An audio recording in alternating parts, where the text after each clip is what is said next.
নমস্কার বন্ধুরা, কেমন আছো তোমরা? জয়ীর সংসারের একটি নতুন ব্লগে তোমাদের স্বাগতম। আশা করি তোমরা ভালো আছো, আমিও খুব ভালো আছি। আজ রবিবার, অনেকটা বেলা করেই ব্লগটা শুরু করলাম।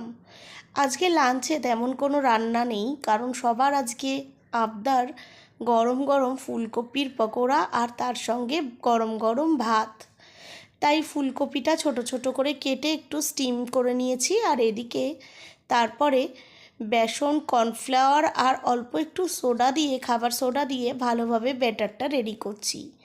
এদিকে গরম গরম ভাতও বসিয়ে দিয়েছি। এই রকম আবদারের জন্য আজকে আমারও বেশ খানিকটা রেস্ট হয়ে গেল। এখন এবার তেল গরম হয়ে গেছে, পকোড়াগুলো আস্তে আস্তে ভেজে নিচ্ছি। মোটামুটি আর ভাজা প্রায় শেষের দিকে। সবাই মিলে একসাথে বসে পড়ব। গরম গরম পকোড়া দিয়ে ভাত খেতে কিন্তু শীতকালে খারাপ লাগে না। আরও তাড়াতাড়ি করে নিচ্ছি, কারণ লাঞ্চের পরে একটু বেরোনোর প্ল্যান আছে। এখানে রেডি হয়ে গেছি। এখন আমি, অভি আর মেয়ে তিনজন মিলে একটু বেরোবো। প্রত্যেক দিন যেহেতু একই রকমভাবে আমরা কাজে ব্যস্ত থাকি, অভিও কলেজ নিয়ে, মেয়ে পড়াশুনো নিয়ে, তাই সানডে ইভিনিংটা একটু বেরোলে যেন মনে হয় অনেকটা ক্লান্তি দূর হয়ে যায়। খুব দূরে কোথাও নয়, কাছেই একটা গার্ডেন সিটি বলে একটা ক্যাফে ছিল, সেখানে গিয়েই একটু বসলাম। বেশ ভালোই অ্যাটমসফিয়ারটা চারিদিকে, তাই জন্য বেশ খানিকক্ষণ বসে এখানে সন্ধেটা কাটালাম। মেয়েরও খুব ভালো লাগছে, তবে ওর একটু ভয় একটাই, এখানে অনেকগুলো ছোট্ট ছোট্ট কুকুর দেখেছে, আর তারা খালি ঘুরে ঘুরে আসছে বলে ও খালি ব্যস্ত হয়ে উঠছে, বলছে চলো চলে যাই। তো আমরা বলছি কিচ্ছু হবে না, একটু বস। তাই ও আমাদের সঙ্গে বসে আছে। আর এখানে চা অর্ডার করেছিলাম, তাই গরম চাটা দিয়ে গেল, খেতে বেশ ভালো লাগছে। ঠান্ডা তেমন কিছু নেই ঠিকই, কিন্তু রাস্তায় বেরিয়েছি, একটু হালকা হালকা হাওয়া দিচ্ছে, তার মধ্যে যখন গরম চাটা খাচ্ছি খুব ভালো লাগছে।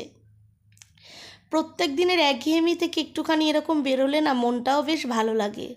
এখানে গান চলছে, তাই তার সাথে বাবা আর মেয়ে এখানে নাচ করছে, আর আমি বসে বসে সেই নাচের দর্শক হয়ে দেখছি।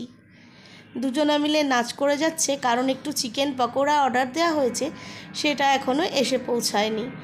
তাই যতক্ষণ না এসে পৌঁছচ্ছে ততক্ষণ বোধহয় ওদের এরকম নাচ চলতেই থাকছে।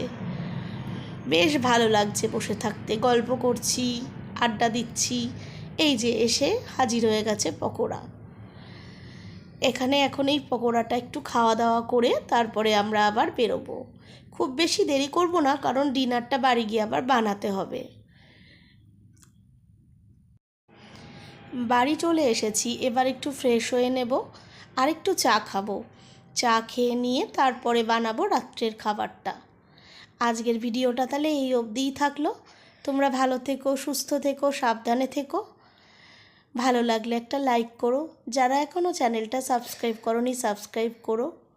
আজ তাহলে আসি, আবার একটা নতুন ভিডিও নিয়ে দেখা হবে। টাটা।